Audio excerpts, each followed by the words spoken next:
आज हम रिव्यू करेंगे 5310 के बिल्कुल नए मॉडल गियर प्रो को। इसकी हम कंप्लीट डिटेल जानेंगे, क्या इसमें चेंज दिया गया है 5310 से, उसी के साथ इसके अंदर क्या नया इंप्रूवमेंट किया गया है। सबसे पहले अगर हम इसके ओवरव्यू की बात करें तो जिस प्रकार 5310 दिखता है उसी स्टाइल में इसे भी डिज़ाइन किया गया है। सेम उसी स्टाइल में आपको दिखेगा। इसी के आगे अगर आप देखेंगे तो यहाँ पर आपको 5310 की ब्रांडिंग दिख जाएगी। उसी के आगे अगर आप देखेंगे तो यहाँ पर आपको जॉन डियर लिखा हुआ मिल जाएगा। उसी के नीचे गियर प्रो V16 की डिटेल दी गई है। उसी के आगे अगर आप मड गार्ड देखेंगे तो जिस प्रकार 5310 में आते हैं उसी स्टाइल में इसमें दिए गए हैं। अब इन सब के बाद अगर हम इसके बोनेट किट देखें तो ये जो बोनेट है आपको सिंगल पीस दिया गया है और ये भी प्रेशर सिलेंडर से ऑपरेट होता है। इसका मतलब ये है कि इसके अंदर 2 प्रेशर सिलेंडर दिए गए हैं जिससे आप इन्हें आसानी से उठा सकते हैं। अब इन सब के बाद इसके सामने व्यू करें तो यहाँ पर आपको ड्राई टाइप का डुअल एलिमेंट वाला एयर क्लीनर मिल जाएगा। उसी के पीछे आप देखेंगे तो एक डीजल कूलर और उसी के पीछे टर्बो इंटरकूलर और उसके पीछे रेडिएटर दिया गया है। इन सब के नीचे आपको बैटरी लगी हुई मिल जाएगी जिससे कि फ्रंट में बेड बैलेंस रहे। इन सब के बाद अगर हम ट्रैक्टर के आगे देखते हैं, मतलब जो इंजन का सेगमेंट है उसकी बात करते हैं, तो इंजन में इसमें काफ़ी ज़्यादा चेंज दिया गया है। इसका जो इंजन है अब 2100 रेटेड आरपीएम पर काम करता है। पुराना 5310 जो आता था वो 2400 रेटेड आरपीएम पर काम करता था। और ये जो इंजन है टर्बो चार्ज विथ इंटरकूलर आता है। उसी के साथ इसके अंदर 3 सिलेंडर दिए गए हैं जिसमें कि माइको का पंप लगाया गया है। उसी के साथ अगर हम बात करें तो ये डायरेक्ट इंजेक्शन वाला पंप दिया गया है जिसमें कि अपनी पूरी पावर जो है वो 2100 रेटेड आरपीएम पर निकलती है और इसकी जो पूरी पावर है वो 55 एचपी की दी गई है। उसी के साथ इसमें कूलेंट विद ओवरफ्लो रिजर्वॉयर दिया गया है, मतलब इसमें रिजर्व की टंकी लगाई जिससे कि आपका जो कूलेंट है वो बाहर नहीं गिरेगा। तो ये जो इंजन है 3029T नाम से आता है। इसमें एक मेंशन करने वाली बात यह है कि इसके आरपीएम कम कर दिए गए हैं जो पुराना 5310 आता था उससे। उसी के आगे अगर आप देखेंगे तो यहाँ पर ट्रैक्टर की कुछ डिटेल्स दी गई है जिसमें कि आपको पता चलेगा ये कौन सा मॉडल है और इसकी पीटीओ एचपी कितनी है। अब इन सब के बाद अगर हम इसके क्लच की बात करें तो इसका सस्पेंडेड पेडल के साथ क्लच आता है। उसी के साथ ये जो क्लच है ये डुअल क्लच दिया गया है जिसकी डिटेल मैं आपको पूरी बाद में समझाऊंगा। अब इन सब के बाद अगर हम दूसरे साइड का व्यू करें तो यहाँ पर आपको अल्टरनेटर मोटर और स्टार्टर मोटर दोनों ही दिखेगी। उन्हीं के बीच में आपको 2 पंप दिखेंगे। इसमें से एक पंप जो है आपको हाइड्रोलिक के लिए दिया गया है और दूसरा पंप जो है आपको पावर स्टीयरिंग के लिए दिया गया है। और इसके पावर स्टीयरिंग में भी कुछ चेंज किया है कंपनी ने। पुराना जो 5310 आता था उससे इस 5310 की जो हाइड्रोलिक के पावर स्टीयरिंग की है उसकी पोजीशन बदल दी गई है। पुराना जो पावर स्टीयरिंग का एक्चुएशन सिस्टम आता था वो ऊपर साइड आता था, लेकिन इसमें नीचे साइड कर दिया गया है। मतलब इस 5310 की गियर प्रो में ये चेंज भी आप देख सकते हैं। इन सब के बाद अगर आप इसके हाइड्रोलिक की बात करेंगे तो इसका जो हाइड्रोलिक ऑयल है वही इसका पावर स्टीयरिंग ऑयल है। इन दोनों के आगे अगर आप देखेंगे तो यहाँ पर आपको एक वाटर सेपरेटर मिल जाएगा जो कि डीजल को वाटर से सेपरेट करने के लिए लगाया गया है। वहीं इसके आगे आप देखेंगे तो यहाँ पर आपको सस्पेंडेड पेडल में ब्रेक्स दिखेंगे और ये जो ब्रेक है सेल्फ एडजस्टिंग सेल्फ एक्चुएटिंग है। मतलब इसमें आपको एक सिलेंडर दिया जाता है जिससे कि आपको इसका रखरखाव बिल्कुल भी नहीं करना पड़ेगा। ये ऑटोमेटिक आपके हाइड्रोलिक के ऑयल से ऑपरेट होंगे और ऑटोमेटिक अपने पोजीशन जो है वो एडजस्ट कर लेंगे। और इसके अंदर कोई भी लिंकेज सिस्टम नहीं दिया गया है जिससे कि कंपनी का कहना है कि ये काफ़ी ज़्यादा मेंटेनेंस फ्री है, जो कि हमने बिल्कुल यूनिक डिज़ाइन किए हैं। तो ऐसे सभी ट्रैक्टर निकाल सकते हैं, कोई इसमें विशेष बात नहीं है।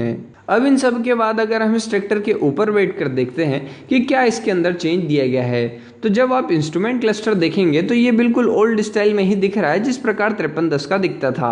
लेकिन इसका जो 2100 रेटेड आरपीएम है उसके ऊपर इसकी मैक्सिमम पीटीओ एचपी दी गई है।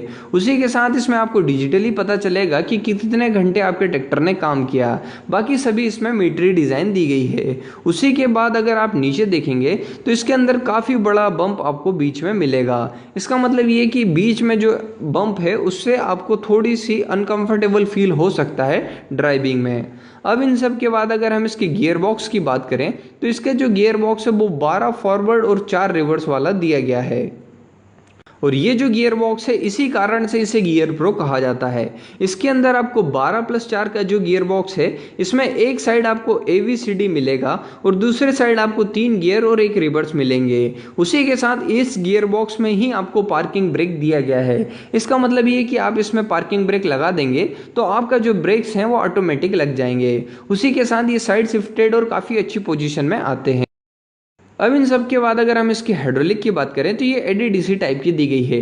इसके अंदर एक पोजीशन कंट्रोल और दूसरा ड्राफ्ट कंट्रोल होता है, जिससे कि आप काफ़ी आसानी से इसकी हाइड्रोलिक चला सकते हैं। ठीक है, नीचे अगर आप देखेंगे तो एक और दिया गया है, जिससे कि आप इसे टाइट करके आसानी से अपने हाइड्रोलिक के लिफ्ट को उठा सकते हैं। मतलब अगर आपको टिपिंग ट्रॉली इस्तेमाल करना है और आपने अगर ड्राइवर पट्टी नहीं लेके गए हैं तो इस लीवर से आप आसानी से उसे उठा सकते हैं। ये जो है कंपनी ने एक एडिशनल फीचर दिया है।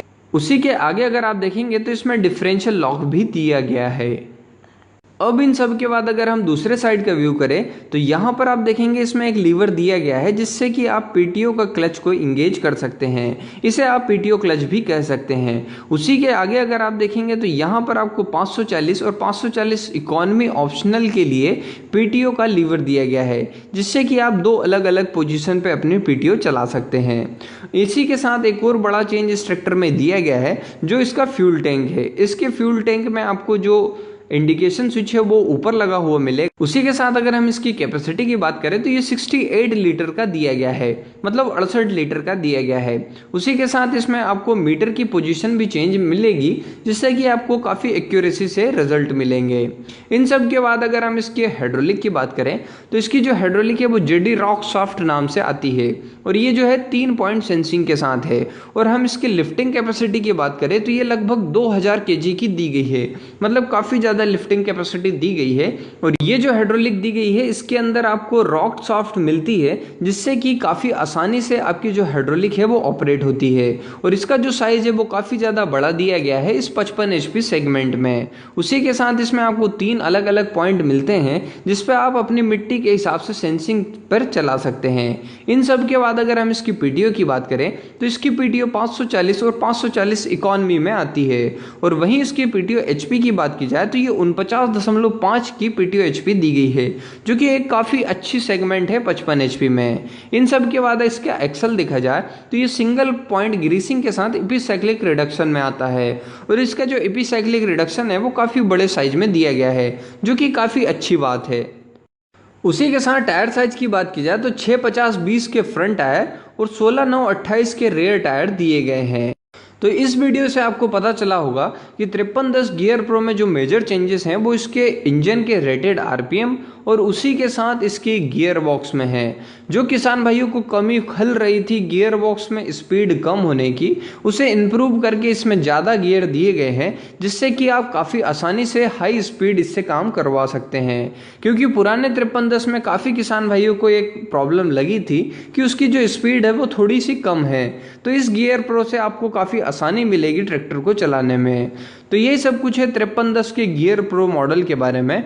अगर आपको इसकी जानकारी पसंद आई हो तो इसे लाइक करें, साथ ही चैनल को सब्सक्राइब करना ना भूलें। धन्यवाद।